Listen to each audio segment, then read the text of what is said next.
welcome to Newsmakers on CHCH Podcasts. I'm your host, Louie Butko, and on today's show, I'm very pleased to be welcoming back on the show political analyst Keith Leslie to check in on a very busy couple of weeks it has been down at Queen's Park. And Keith, I joked off the top, you are our first returning guest to Newsmakers, so either we're doing something right to have you back on more than once, so thank you for doing that. I want to jump right into it, though, because the NDP riding of Hamilton Centre, the association is going to meet tonight, and they're going to call for two things. They're going to call for the NDP to put Sarah Jama back in the caucus, and they're going to ask Marit Stiles for a leadership review for herself.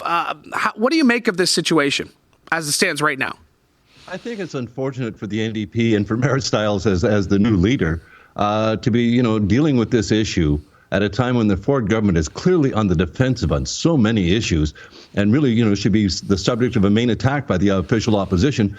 But the official opposition is, I say, busy dealing with its own internal issues.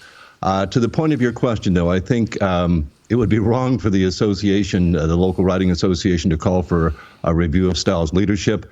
But it would be correct, I think, to request that Stiles and the rest of the NDP caucus reconsider admitting Sarah Jama back into their caucus. I mean, she's been silenced by the Progressive Conservatives in the legislature itself.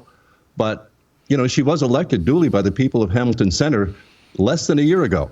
They knew her politics going in. So I think the NDP should find a way that they can work with her. I know she violated, some internal agreements and kept speaking out when she had promised to go through the leader's office first.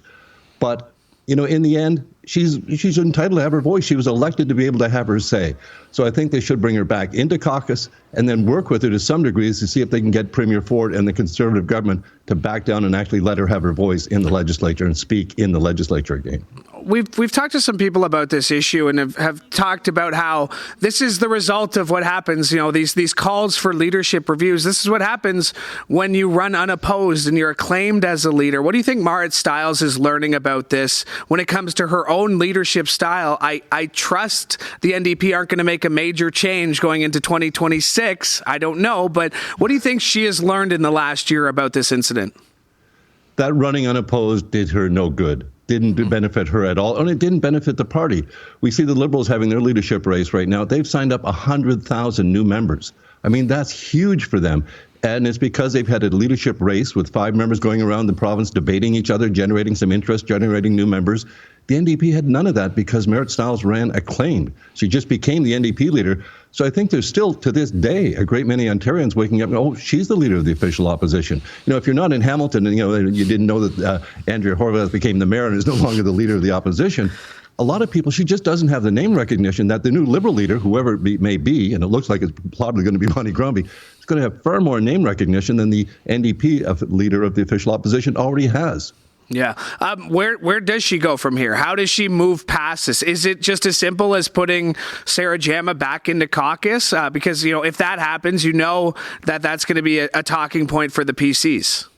And it's not going to be simple either. You have to get Sarah Jama to agree to some sort of behavior within the constraints of caucus. Caucuses need to be united on these on any issues, really, that they're going forward on. And so she needs to agree to some sort of caucus discipline, or she won't get back into the NDP caucus.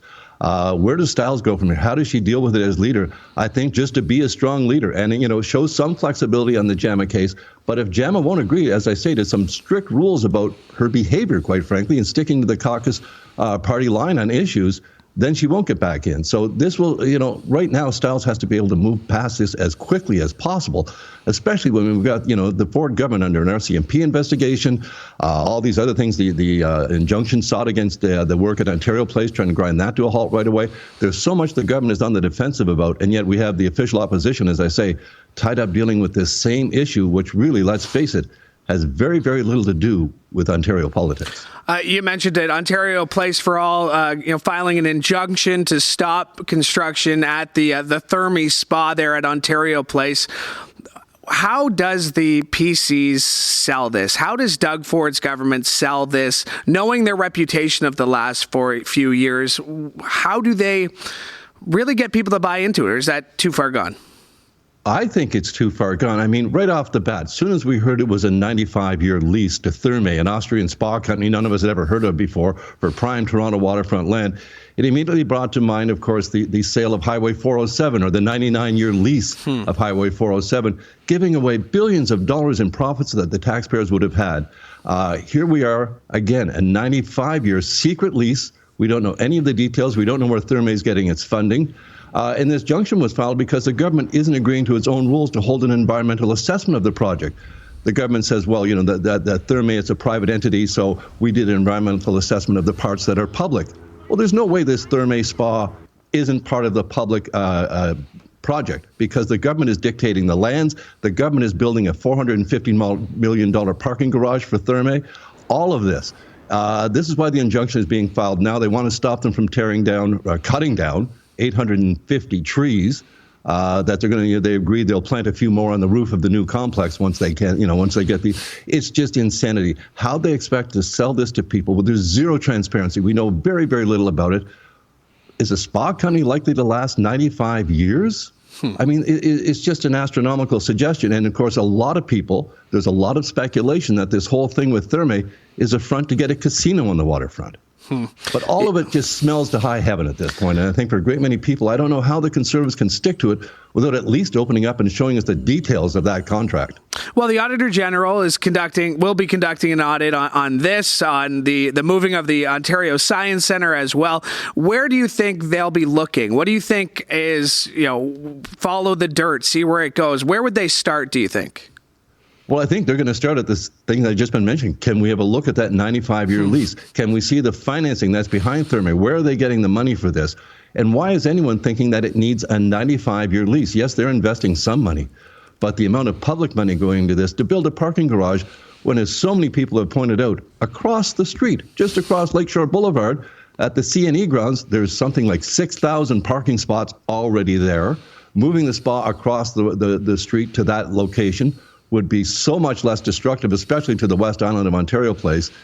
And again, looking at, is there a business case for moving the Ontario Science Centre, cutting it in half in size and moving it, squeezing it into the pods at Ontario Place? I don't think we've seen a business case in that. In fact, I know we haven't, especially when across the street we see the new Eglinton LRT stop, the Science Centre stop. Right there, it's a big building. And of course, the Science Centre, they want to move it out. So they really, it just makes it look like they're making these plans up on the fly, which I think gives the Auditor General a lot to really look into and dig into and go, well, why were you building a Science Centre LRT stop across the street from the Science Centre you plan to move? Just those basic questions, but there's so much more. And so I think there's a lot to be had in there. And remember, the Science Centre itself is on, I think, a 99-year lease of land to the city. So all of this, just these super long leases, if it's a public entity like the Science Centre, I think people are comfortable with it. If it's a private spa from Austria, I don't think most taxpayers are at all comfortable with this idea. Yeah, and a lot of taxpayers as well talking about just some of the green land that has been taken away, some of the parkland that's going to be taken away at the Ontario waterfront. And that brings us into another issue the Ontario government is dealing with, and that's the Greenbelt. And they have made the claim that they are going to be putting all the land back, but it's a bill, so it's going to have to go through the steps, and one of those steps is a review. And in that review, Minotaur Holdings has said that they want to be excluded. They said it was a mistake that they were initially put on back in 2005. This seems like it could open up a pretty big can of worms for the Ontario government. Well, apparently this particular parcel, remember when the government is backtracking now on its original removal of 7,400 hectares of land. There were 15 parcels of land. 14 of them were picked and selected by the former chief of staff to the housing minister, the then housing minister, Steve Clark. The 15th was this parcel of land that Minotaur owns in Markham. And apparently it was set to come out in the 10-year review of the Greenbelt in 2015, but for some reason it didn't come out then. It apparently is quite different to the other 14. So they're, of course, talking with their lawyers. They're saying that, this land shouldn't be maintained in the Greenbelt. It doesn't have any features of the rest of the Greenbelt lands. So this may prove to be a bit of a headache for the government. But as you say, this legislation has to go through a process. Part of the process for this bill, and this bill is to put back all 15 parcels of land into the Greenbelt and to make it more difficult for any future governments to access these lands and make them open for development. Well, where do they go from here? Seriously, the government is trying to push this so far, and yet this very legislation exempts them from lawsuits, which they're clearly facing. It makes so little sense for them to be giving these developers so much of a hand over them. And this issue, I mean, let's face it, the Greenbelt issue, the lands are still, they're being put back in, but there's still a lot of concern about the municipal boundaries that were forced to expand. The government's backing down on that. And the RCMP is looking into all of this as well. So this is just an ultimate disaster for the Ford government. And yet the legislation that's supposed to, the first stage of the process is it goes to a committee, and a committee is normally where you would have public hearings. And this government, though, has decided that there will be 1 hour of public hearings, and that hour will be taken up by the Housing Minister, Paul Calandra. There will be no members of the public allowed to speak to this bill. The government does not want to hear anything, any criticism of it. And Premier Doug Ford's response to the criticism of the fact you're not holding public hearings, he said, the public doesn't give two hoots about the Greenbelt. I think that just shows his disdain still at this point in the game, even though he's backtracked and he's promising to strengthen the Greenbelt. He has zero respect for the Greenbelt itself or for the fact that these are protected lands. Keith, I feel like 2 months ago, you and I were sitting here and he was saying the exact opposite. Was he not? Wasn't he saying he had heard the concern? He had heard the feedback of residents of Ontario.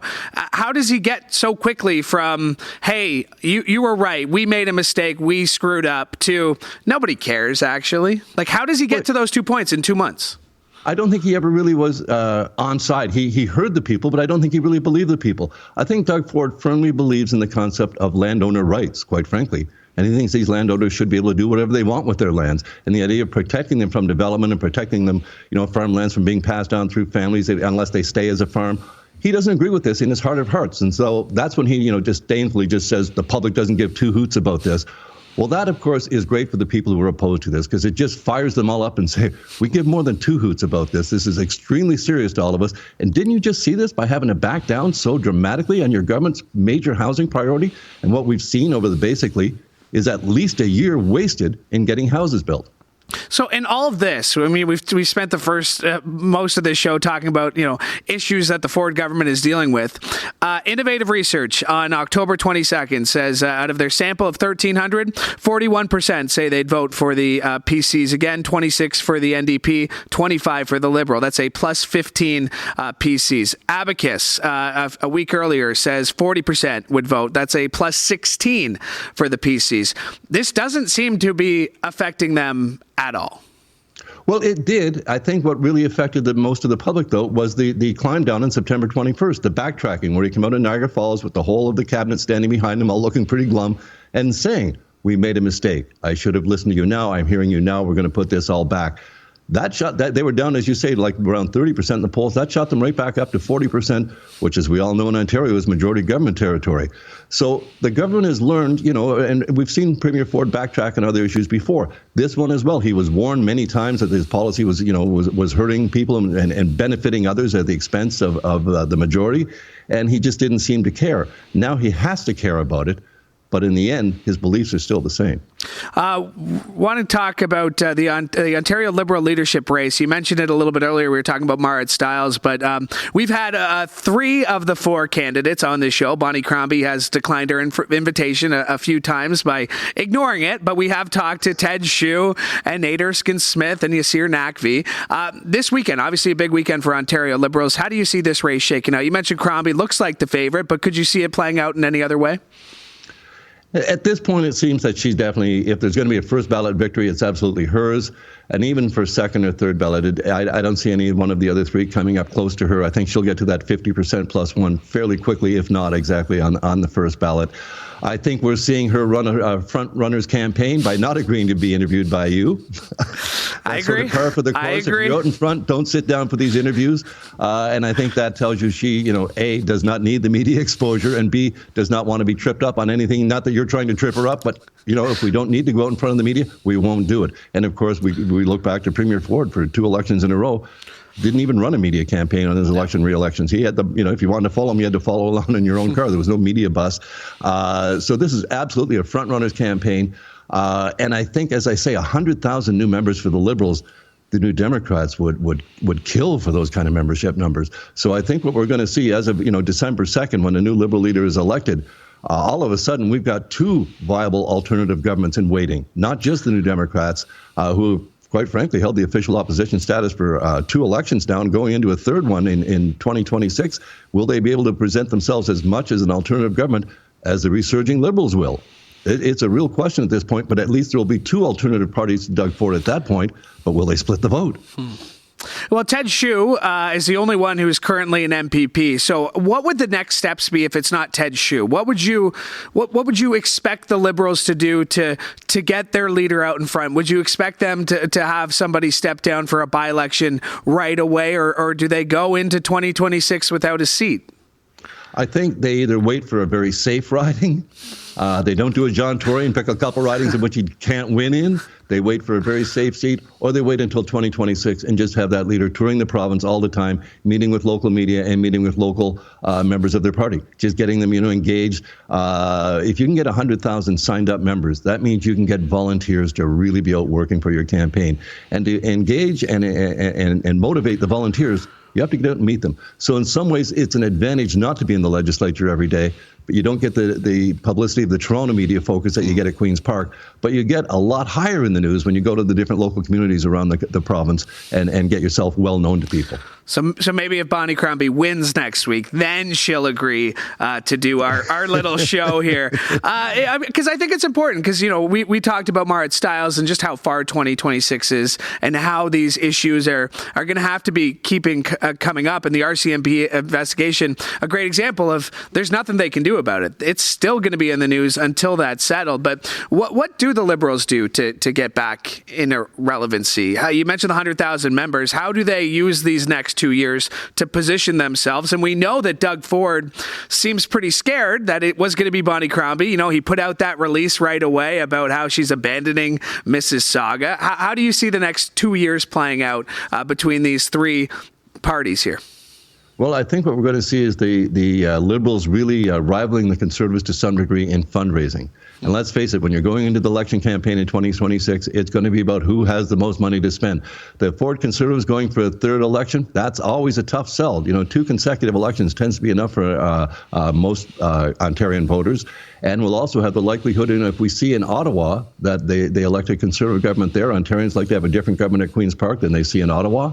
So there's a lot of different things that could play out. As I say, the Conservatives, until the RCMP actually announces either the results of an investigation or says that their investigation is concluded and there's nothing further to be said, that's going to hang over the government all the time.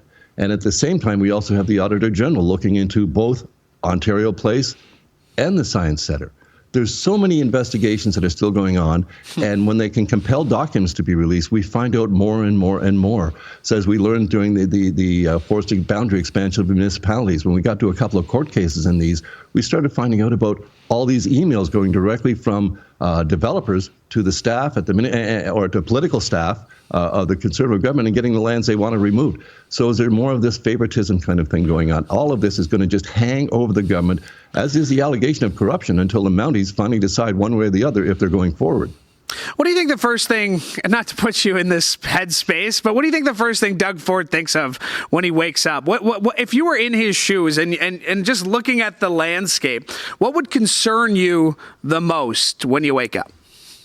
That my message isn't getting through, that I do lots of really good things and people just don't appreciate it. I'm sure from his point of view, there's not going to be teacher strikes this year. That's significant. And they've got, deals with all the teacher unions pretty much now. That's a huge achievement for any government of any stripe in this province, because those are always difficult ones. That's a big, I don't think he feels he gets the credit for what it does, and he feels the media are just obsessed. He wants to naturally, I don't want to look back on the Greenbelt. I want to look forward, he says. Well, of course he wants to look forward, because the most of us want to know what the rest of those details are.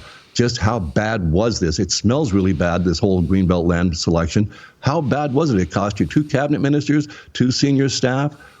People really want to know. I think these details are going to be there. So this government is still going to have to deal with this no matter what. Mike Crowley, CBC this week, reporting that he wants to go after. So, this is the guy who ran on Buck a Beer, right? Of course he wants to get beers in the corner stores. We know the situation. We know the contracts with the beer stores. Is this just he really wants to bring this message of booze everywhere in the next election? What do you make of Mike Crowley's report today? Well, the timing absolutely, as Mike Crawley points out from CBC, the timing would just spell right into the 2026 election because they have to give, and they're basically giving a 2-year notice that this master framework agreement with Brewers Retail, they're getting out of it. That's going to be the end of it. Will that mean the end of Brewers Retail? Who knows? Will the grocery stores, will Weston and Company be able to get, even more products on their shelves? And can they start selling 12 packs, 2 4s, all that kind of stuff? Can they start selling spirit-based coolers, vodka coolers and that sort of thing, because they're packaged pretty much the same way, beer is. Who's going to get more of the profits? Was the distribution going to? There's so many questions in all of this. And I guess the very last line of Mike Crawley's story was quoting one in the industry saying, at the end of all this, can it be done cheaper than it is currently? I doubt it. And that's one question. So how much are we going to make this up? Will we be able to protect Ontario craft brewers? Will they be able to get some shelf space? What about the small wineries? Will this affect spirits? Will it affect the LCBOs? Because they have a markup right now of something like 114% on Ontario wines. Can that be dealt with? Can the wineries open more stores? So I think Doug Ford absolutely wants to liberalize, he would never use that word, but modernize perhaps, Ontario's liquor laws. And it's absolutely a great distraction for a government on the ropes because beer in corner stores is, we've already got it to some degree, but expanding it everywhere and expanding the number of products available, I think would absolutely engage the public to a much stronger degree than they get in many issues. Buck a beer. That was basically all I can remember about that campaign a few years ago. Buck a beer, right? And what happened? There was two breweries who took part in that. 3, I think, at the end of the day. Just so you know, that buck a beer idea came from CHCH producer Randy Rath. He threw it at him one day, and it came right back. Yeah, that's a good idea. Randy Rath. He'll appreciate the shout out, Keith. I'm sure he will. I really appreciate your insights as always. Lots going on here. If I don't see you, I know we've had you before, but if I don't see you, I know it's getting quick before Christmas and New Year's. Happy New Year's, and thanks for doing this, man. Really appreciate it. Same to you, my friend. Same to awesome. You. Take care. That is Keith Leslie. My thanks to him for joining me today, and my thanks to you as well, because we could not do the show without your support. So make sure you like and subscribe to CHCH Podcasts wherever you found this episode, Spotify, Apple Podcasts, or on YouTube, or you can go to chch.com/podcast. That's all for us here today. My thanks to Chantel Grillo for directing today's show. And one more time, my thanks to you from all of us here at CHCH. I'm Louie Butko. Have a great day.